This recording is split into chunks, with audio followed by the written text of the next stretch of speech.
Hello, I'm John. Welcome back. I've taken all of my Penguin classics, the fiction Penguin classics, off the shelf, and I'm going to show them to you. So the reason for this is in my reading goals video, my reading goals for the year, I want to read more serious, significant fiction this year. And so I said that I might make a video where I take all my significant books off the shelves and show them to you, the ones I haven't read yet. And so I'm going to do that. And the reason is, I just kind of want some feedback, some input. Just let me know, is this a good book? Is that a good book? Just let me know your thoughts down in the comments. And I can't promise that I'll get to any of these, no matter how good you make them sound, because I still want to be spontaneous in what I read, even though I have a structure, an outline. I still want to be spontaneous. It's how I prefer to read. And yeah, so just let me know what you think about these books. If you've read them, if you want to read them, I'd just like to hear back from you. And we will start with Memoirs of a Fox Hunting Man, the Memoirs of George Shurston by Siegfried Sassoon.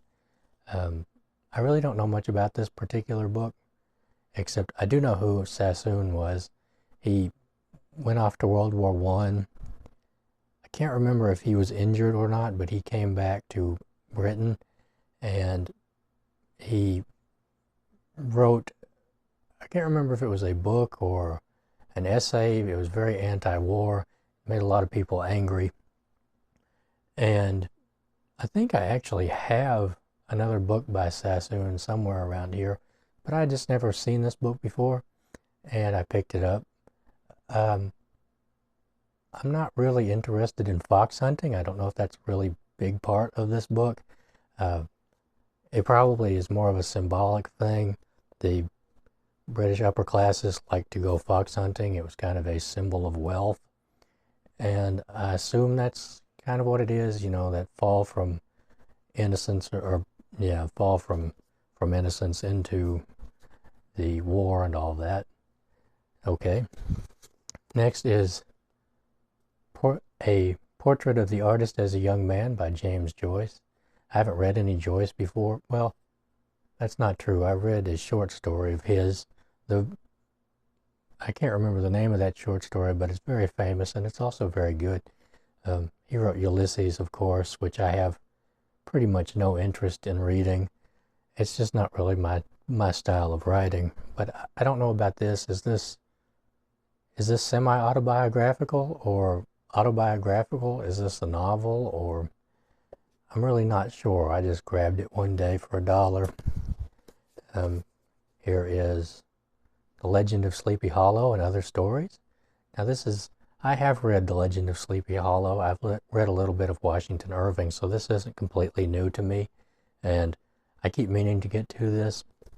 This is a collection of essays and short stories, I believe. So this one is something I do intend to get to before too long, but I've been saying that for about 2 years now. Here is Selected Tales and Sketches of Nathaniel Hawthorne. I haven't read any of Hawthorne's novels, so I've read a couple of his short stories, and I really do like the way that Hawthorne writes. Young Goodman Brown is a story which has stuck with me for a long time. I like the pacing of that story, and I like well, I would have to explain that. That's a really good story if you've never read it, Young Goodman Brown. And here we have the selected writings of Ruben and Dario. I hope I said that right. I'm not particularly sure. Let's see. I don't really know anything about Dario. The consummate leader of the Modernista movement, an aesthetic trend that swept the Americas from Mexico to Argentina at the end of the 19th century. Seeking a language and a style that would distinguish the newly emergent nations from the old imperial power of Spain, Dario's writing offered a refreshingly new vision of the world. An artistic sensibility, at once cosmopolitan and connected to the rhythms of nature, obsessed with French culture and intrigued by the pre-Columbian past, religiously devoted and politically aware. I do know there's part of this is poetry. I think part of it is essays and part of it is fiction, I think. But I don't really know anything about this book. I saw it one day at a Goodwill. It was $1. I thought, that's really neat. I've never seen that before. And I would like to be exposed to poetry, you know. I would like to be exposed to the literature of Central and South America at some point in my life. So I grabbed this. Here is the Divine Comedy, Volume 3, Paradise, Dante's Divine Comedy, translated by Mark Musa. I probably won't get to this one anytime soon, and it's because I don't have Purgatory. I've never seen a copy of Purgatory. I once saw a copy of all three of them together in one book, but I didn't get it. I probably should have, but I don't really know how. I've read the Divine Comedy, Inferno, I think 3 times, and it's not really my kind of thing. I mean, I like it for the imagery. It's very inventive, but Dante, I don't really like Dante. I read a biography of Dante once, and I know that the Inferno is very interesting. I have a feeling Purgatory would be less interesting to me, and Paradise would be even less interesting to me, even though I have heard that it gets, you know, as far as the poetry goes, it's really good all the way through. But like I have said time and time again, poetry is really lost on me. These were in order at some point. They were in order on the shelf. I took them off, stacked them up. Now they're all out of order. I'm going to have to put them all back together again after this, but that's okay. Here is The Virginian by Owen Wister. This is a Western, of course, and I don't really know a whole lot about it. I've heard a few people talk about it. A few people read this for June on the Range last year. I was going to, and I didn't get around to it. I read some Louis L'Amour and a Western by Alistair MacLean instead, and something by Elmore Leonard. And so this is by someone who actually saw the Old West, or the tail end of the Old West. So that would be pretty interesting. And I have a book of his short stories as well. Here is Last of the Mohicans by James Fennimore Cooper. Never read this. I would like to read this. So, like I said, let me know about these books if you've read them. The next is Hindu Myths. And I'm not sure who translated these. I don't know. Okay, translated with an introduction by Wendy Doniger. And these are probably pretty interesting. I don't know what it is, but I've never really been able to get into myths of any culture. But I do have several books of myths from, I think, Japan, from, I want to say Scandinavia, from quite a few places. But I have trouble getting into them for some reason. They have a different pacing and a different rhythm from fiction today. Here is The Penguin Book of Japanese Short Stories. I really like this cover. I've read a few of the stories out of this. I both like and dislike Japanese fiction. It's kind of, that is a difficult thing to explain because I like it, but it has a very different, or what I've read anyway, it comes from a very different place from here in the West. And a lot of the short stories I think that come through to us here are literary in nature, and literary stories usually have to do with interpersonal dramas and that kind of thing, and I've said this numerous times, but interpersonal dramas are not really what I look for in fiction. It's why I'm afraid of all these books, really. I'm more of a plot-driven reader, I guess. But yeah, so that's The Penguin Book of Japanese Short Stories. Next is 6 Yuan Plays, and these are all plays that came out of ancient China. Let's see. Okay, they were written under the Yuan dynasty, established by Kublai Khan in 1280, after the Mongol conquest of China. Okay, well so these are pretty old. I read quite a few plays last year, and I wanted to read more plays, so I started buying collections of plays.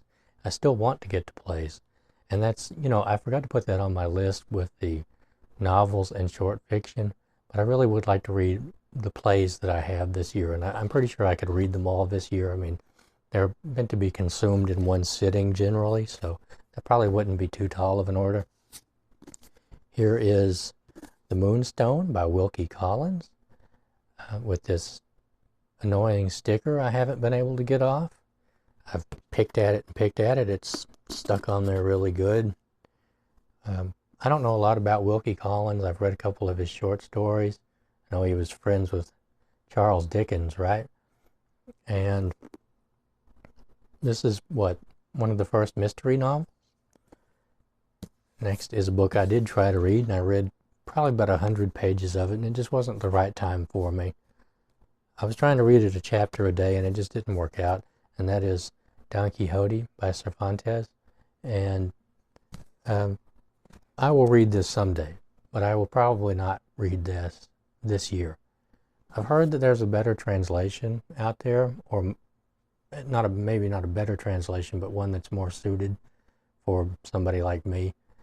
And let's see, this one is translated with notes by John Rutherford. Kind of a hard name to say for me. Let's see.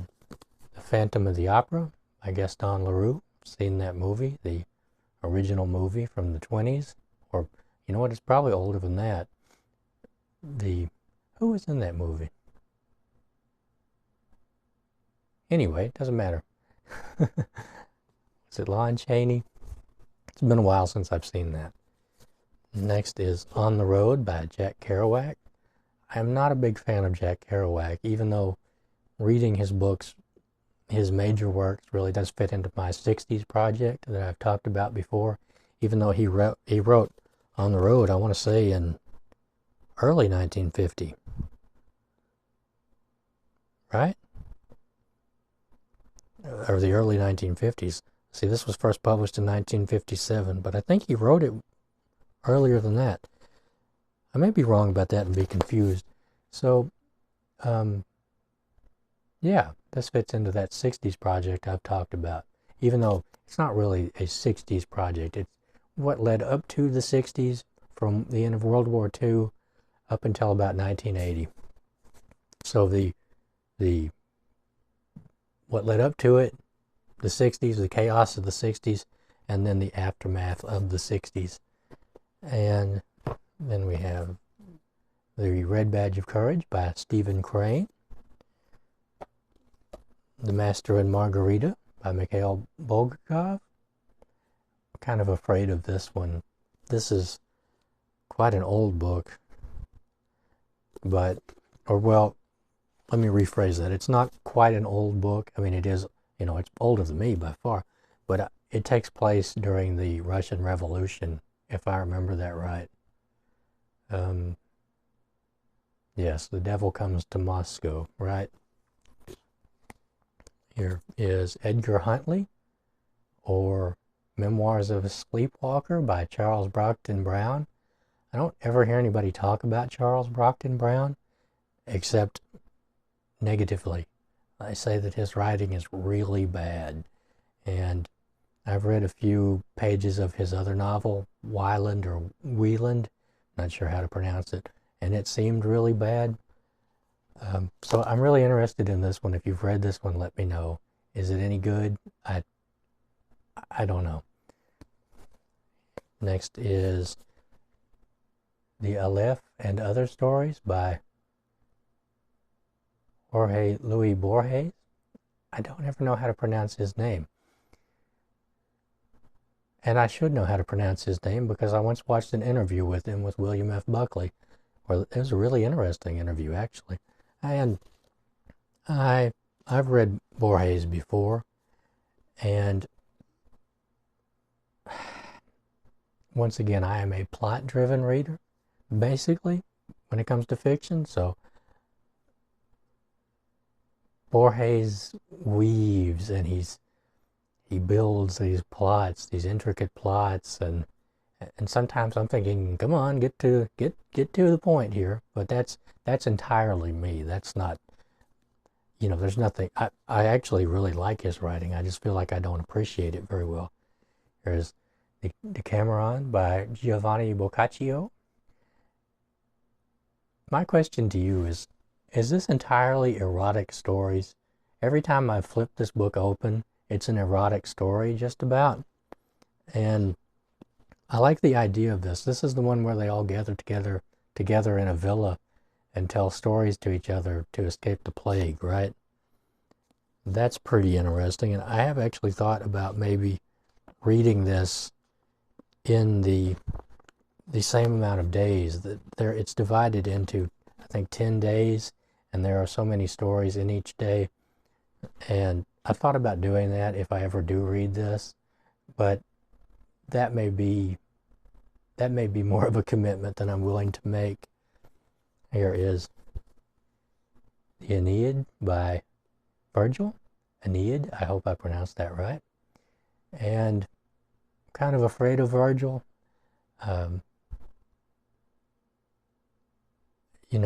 Dante absolutely loved Virgil. He was his favorite poet. He thought he was the greatest poet who ever lived. And that's scary enough right there, because I'm not a big fan of Dante. That doesn't really say anything about Virgil, does it? I've heard that this is kind of colder. It's more,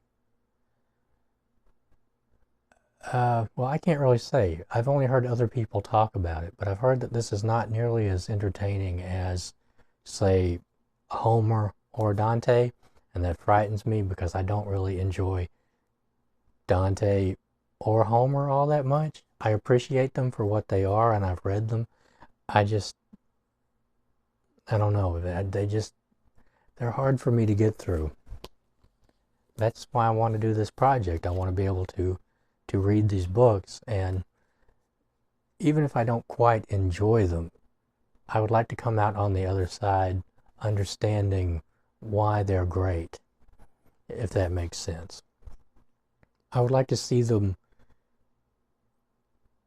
I would like to put them in their place in the historical timeline, if that makes sense. I would like to see why these books have stuck in the human imagination for as long as they have. And I feel like I'm missing out on that in my reading. There's The Master of Ballantrae, not sure, by Robert Louis Stevenson. I read his book, oh good Lord, Treasure Island, I think. Now, Robert Louis Stevenson, did he write? Yes, he did write Dr. Jekyll and Mr. Hyde. I thought so. I've read that, and I've read the stories that usually come with that. And I like the way that he writes, but I couldn't get into this one. This is a lot of human drama, a lot of interpersonal drama.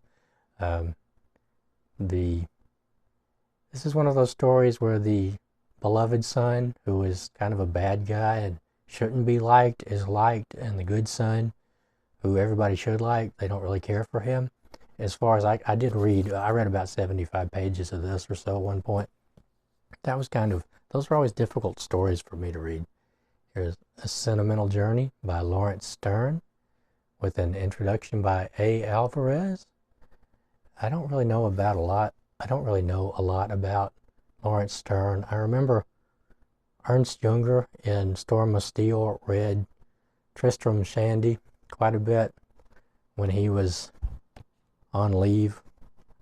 That's always stuck out to me in my mind. He would drink this